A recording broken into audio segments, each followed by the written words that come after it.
ओम शांति। आज की मुरली का सार।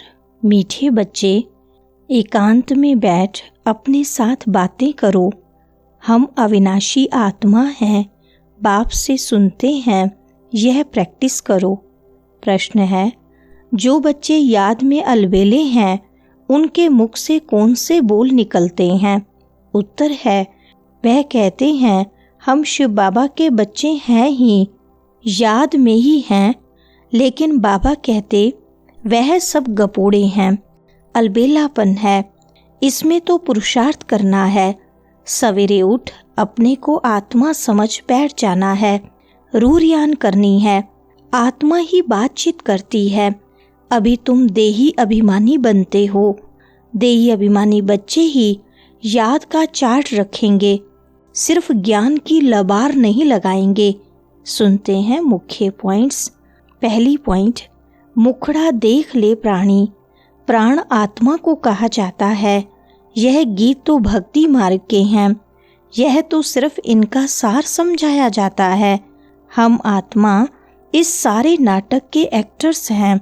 ऊंच से ऊंच एक्टर है परम पिता परमात्मा। बुद्धि में रहता है, वह भी इतनी छोटी बिंदी है। उनकी महिमा कितनी भारी है। ज्ञान का सागर, सुख का सागर है, परंतु है छोटी बिंदी। हम आत्मा भी छोटी बिंदी हैं। दूसरी पॉइंट, भक्ति मार्ग में तो देहधारियों का ही सिमरन करते, परम पिता परमात्मा के नाम रूप देश काल को ही नहीं जानते। बस कह देते परमात्मा नाम रूप से न्यारा है। बाप समझाते हैं, ड्रामा अनुसार तुम जो नंबर 1 सतो प्रधान थे, तुमको ही फिर सतो प्रधान बनना है। तमो प्रधान से सतो प्रधान बनने के लिए तुम्हें फिर यह अवस्था मजबूत रखनी है कि हम आत्मा हैं। आत्मा इस शरीर द्वारा बात करती है। तीसरी पॉइंट, यह बहुत नई नई पॉइंट्स हैं। एकांत में बैठकर अपने साथ ऐसी ऐसी बातें करनी है कि हम आत्मा हूँ, बाप से सुन रहा हूँ। धारणा मुझ आत्मा में होती है, मुझ आत्मा में ही पहाड़ भरा हुआ है। मैं आत्मा अविनाशी हूँ, यह अंदर घोटना चाहिए। हमको तमो प्रधान से सतो प्रधान बनना है। देह अभिमानी मनुष्यों को आत्मा का भी ज्ञान नहीं है। कितनी बड़ी बड़ी किताबें अपने पास रखते हैं, अहंकार कितना है। यह है ही तमो प्रधान दुनिया। चौथी पॉइंट, अंदर में वह अंतर्मुखता रहनी चाहिए। हमको बाप की याद से पतित से पावन बनना है, सिर्फ पंडित नहीं बनना है। इस पर एक पंडित का मिसाल भी है। माताओं को कहते राम राम कहने से पार हो जाएंगे, तो ऐसे लबाड़ी नहीं बनना है। ऐसे बहुत हैं, समझाते बहुत अच्छा है, परंतु योग है नहीं। सारा दिन देहाभिमान में रहते हैं। नहीं तो बाबा को चार्ट भेजना चाहिए। हम इस समय उठता हूँ, इतना याद करता हूँ, कुछ समाचार नहीं देते। भल बड़ों बड़ों को ज्ञान देते हैं, परंतु योग में कच्चे हैं। पांचवी पॉइंट, सवेरे उठ बाप को याद करना है। बाबा आप कितने मोस्ट बिलवड हो। कैसा ये विचित्र ड्रामा बना हुआ है। कोई भी यह राज नहीं जानते। इस समय मनुष्य जानवर से भी बदतर हैं। हम भी ऐसे थे। माया के राज्य में कितनी दुर्दशा हो जाती है। यह ज्ञान तुम कोई को भी दे सकते हो। बोलो, तुम आत्मा अभी तमो प्रधान हो, तुम्हें सतो प्रधान बनना है। पहले तो अपने को आत्मा समझो। गरीबों के लिए तो और ही सहज है, साहूकारों के तो लफड़े बहुत रहते हैं। छठी पॉइंट, बाप कहते हैं मैं आता ही हूँ साधारण तन में, न बहुत गरीब न बहुत साहूकार। अभी तुम जानते हो, कल्प कल्प बाप आकर हमको यही शिक्षा देते हैं कि पावन कैसे बनूं। बाकी तुम्हारी धंधे आदि में खिटपिट है, उसके लिए बाबा नहीं आए हैं। तुम तो बुलाते ही हो, हे पतित पावन आओ, तो बाबा पावन बनने की युक्ति बतलाते हैं। एक्टर होकर और ड्रामा के आदि मध्य अंत को न जाने तो उन्हें क्या कहेंगे। हम आत्मा इस सृष्टि चक्र में एक्टर हैं। यह भी कोई जानते नहीं। 7वीं पॉइंट, यह फुरना रहना चाहिए, हमको सतो प्रधान बनना है। जिन बच्चों को सतो प्रधान बनने की तात है उनके मुख से कभी पत्थर नहीं निकलेंगे।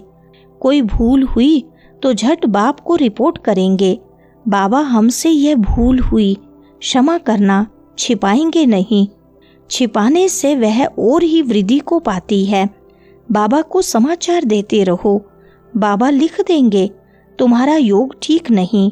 जितना हो सके बस यही चिंता लगी रहे, सतो प्रधान बनना है, देह अभिमान को छोड़ देना है।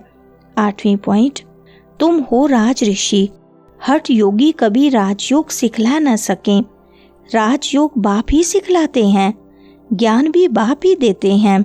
बाकी इस समय है तमो प्रधान भक्ति, ज्ञान सिर्फ बाप संगम पर ही आकर सुनाते हैं। बाप आए हैं तो भक्ति खत्म होनी है, यह दुनिया भी खत्म हो जानी है। ज्ञान और योग से सत्युग की स्थापना होती है। अभी तुम बच्चों पर बड़ी रिस्पॉन्सिबिलिटी है, अपना कल्याण करने की युक्ति रचते रहो। 9वीं पॉइंट, यह तो अपने को भगवान कहते नहीं, यह तो कहते हैं मैं भी पतित हूँ, पावन होंगे तो फरिश्ता बन जाएंगे, तुम भी पवित्र फरिश्ता बन जाएंगे। तो मूल बात यही है कि हम पावन कैसे बने। जो बच्चे याद में अलबेले हैं वह कहते हैं हम शिव बाबा के बच्चे तो हैं ही, याद में ही हैं, लेकिन बाबा कहते वह सब गपोड़े हैं, अलबेलापन है, इसमें तो पुरुषार्थ करना है। सवेरे उठ अपने को आत्मा समझ बैठ जाना है, रूह रिहान करनी है।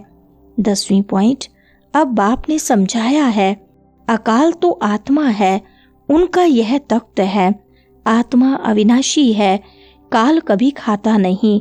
आत्मा को एक शरीर छोड़ दूसरा पार्ट बजाना है, बाकी लेने के लिए कोई काल आता थोड़ी ही है। तुमको कोई के शरीर छोड़ने का दुख नहीं होता है। शरीर छोड़कर दूसरा पार्ट बजाने गया, रोने की क्या दरकार है। 11वीं पॉइंट, गाते हैं आत्माएं परमात्मा अलग रहे बहुकाल, बाप कहाँ आकर मिलते हैं यह भी नहीं जानते। अभी तुमको हर बात की समझानी मिलती है, कब से सुनते ही आते हो। तुम्हें बहुत बहुत मीठा बनना है, कोई को दुख नहीं देना है, प्यार से समझाना चाहिए, लून पानी नहीं बनना है। देखना चाहिए हम उल्टी चलन चलकर बाप की इज्जत तो नहीं गवाते हैं, सतगुरु का निंदक ठोर न पाए। यह बना बनाया ड्रामा है ना, ऐसे नहीं, ड्रामा में होगा तो मिलेगा, नहीं मेहनत करनी है। वरदान है, वायरलेस सेट द्वारा विनाश काल में अंतिम डायरेक्शंस को कैच करने वाले वॉइसलेस भव। विस्तार है, विनाश के समय अंतिम डायरेक्शंस को कैच करने के लिए वॉइसलेस बुद्धि चाहिए। जैसे वे लोग वायरलेस सेट द्वारा एक दूसरे तक आवाज़ पहुंचाते हैं, यहाँ है वॉइसलेस की वायरलेस। इस वायरलेस द्वारा आपको आवाज़ आएगा कि इस सेफ स्थान पर पहुंच जाओ। जो बच्चे बाप की याद में रहने वाले वॉइसलेस हैं, जिन्हें अशरीरी बनने का अभ्यास है, वे विनाश में विनाश नहीं होंगे, लेकिन स्वेच्छा से शरीर छोड़ेंगे। स्लोगन है, योग को किनारे कर कर्म में बिजी हो जाना, यही अलबेलापन है। अच्छा, ओम शांति।